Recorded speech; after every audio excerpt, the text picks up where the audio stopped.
ಕಥೆ ಹೇಳುವೆ ಕೇಳಿರಿ ಕಥೆ ಹೇಳುವೆ ಹೇಳುವೆ ಕಥೆ ಹೇಳುವೆ ಕೇಳಿರಿ ಕಥೆ ಹೇಳುವೆ.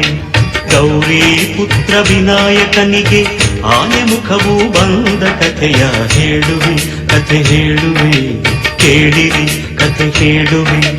ಗೌರಿ ಪುತ್ರ ವಿನಾಯಕನಿಗೆ ಆನೆ ಮುಖವು ಬಂದ ಕಥೆಯ ಹೇಳುವೆ ಕಥೆ ಹೇಳುವೆ ಕೇಳಿರಿ ಕಥೆ ಹೇಳುವೆ.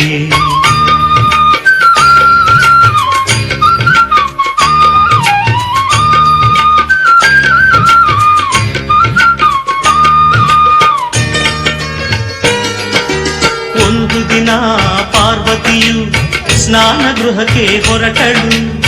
ಮಣ್ಣಿನಿಂದ ಮೂರ್ತಿಯ ಮಾಡಿ ಜೀವದಕ್ಕೆ ಇತ್ತಳು.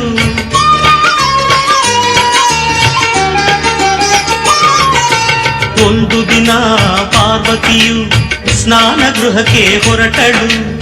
ಮಣ್ಣಿನಿಂದ ಮೂರ್ತಿಯ ಮಾಡಿ ಜೀವದಕ್ಕೆ ಇತ್ತಳು. ಅಮ್ಮ ನಿನ್ನ ಆಜ್ಞೆಯೇನು ಎಂದು ಕೇಳಿ ಕಂದನು. ಅಮ್ಮ ನಿನ್ನ ಆಜ್ಞೆಯೇನು ಎಂದು ಕೇಳಿ ಕಂದನು. ಕಾವಲಿರು ಎಂದಳು ಗೌರಿ ಒಲವಿಂದ. ಕಾವಲಿರು ಎಂದಳು ಗೌರಿ ಒಲವಿಂದ. ಹೇಳುವೆ ಕಥೆ ಹೇಳುವೆ ಕೇಳಿರು ಕಥೆ ಹೇಳುವೆ.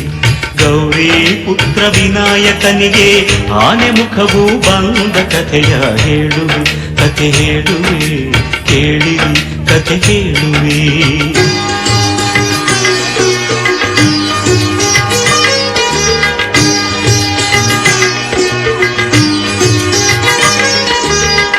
ಕಂದ ಕಾವಲಿರುವ ವೇಳೆ ಶಿವನು ಅಲ್ಲಿಗೆ ಬಂದ. ಶಿವನು ಯಾರೆಂದರಿಯದೆ ನಿಲ್ಲಿಸಿದನು ಕಂದ. ಒಳಗೆ ಬಿಡೆನು ಇಲ್ಲೇ ನಿಲ್ಲಿ ಎಂದು ಕಂದ ಎನ್ನಲು. ಹೊರಗೆ ಉಕ್ಕಿ ಬಂತು ಆಗ ಕೋಪದ ಹೊನಲು. ಕೋಪದ ಹೊನಲು.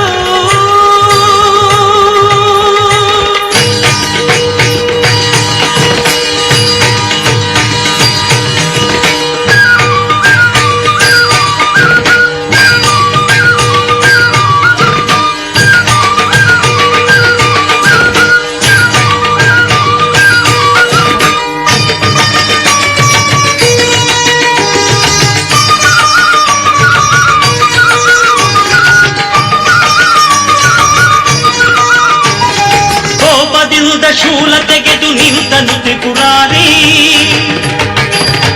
ವಂದನ ತಲೆ ಕತ್ತರಿಸಿದ ಕಾಮ ಸಂಹಾರಿ. ಶಬ್ದ ಕೇಳಿ ಒಳಗಿನಿಂದ ಓಡಿ ಬಂದಳು ಗೌರಿ.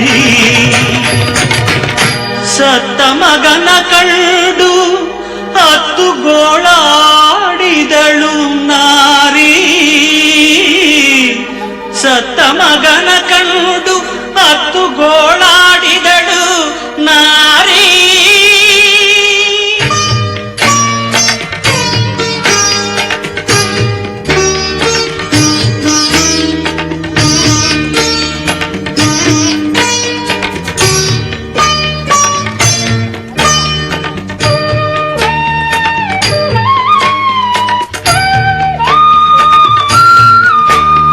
ಸತ್ತ ಹುಡುಗ ತನ್ನ ಮಗನು ಎಂದು ಅರಿತ ನೊಂದ ಶಿವನು. ಒಂದು ತಲೆಯ ಆರಸಿ ತನ್ನಿ ಎಂದು ಆಜ್ಞೆ ತಂದನು. ಸತ್ತ ಹುಡುಗ ತನ್ನ ಮಗನು ಎಂದು ಅರಿತ ನೊಂದ ಶಿವನು. ಒಂದು ತಲೆಯ ಆರಸಿ ತನ್ನಿ ಎಂದು ಆಜ್ಞೆ ತಂದನು. ಅರಸಿ ಹೊರಟರು ಗಣಗಳು ದಿಕ್ಕು ದಿಕ್ಕಿಗೆ. ಆನೆಯೊಂದು ಮಲಗಿತ್ತು ಉತ್ತರ ದಿಕ್ಕಿಗೆ.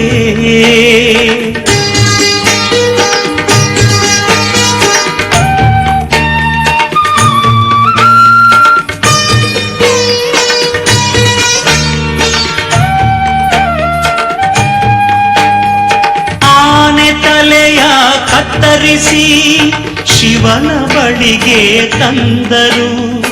ಅದನು ಮಗನ ದೇಹಕ್ಕಿಟ್ಟು ಜೀವ ತಂದನು ದೇವನು.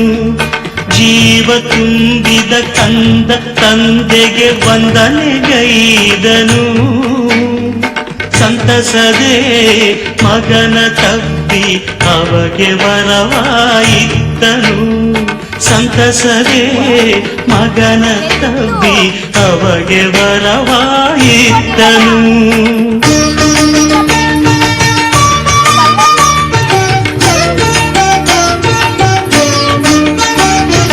ಇಂದಿನಿಂದ ಮೊದಲ ಪೂಜೆ ಎಂದು ನಿನಗೆ ಎಂದನು. ಗಣಗಡಿಗೆ ನಾಯಕ ನೀ ಎಂದು ಶಿವನು ನುಡಿದನು.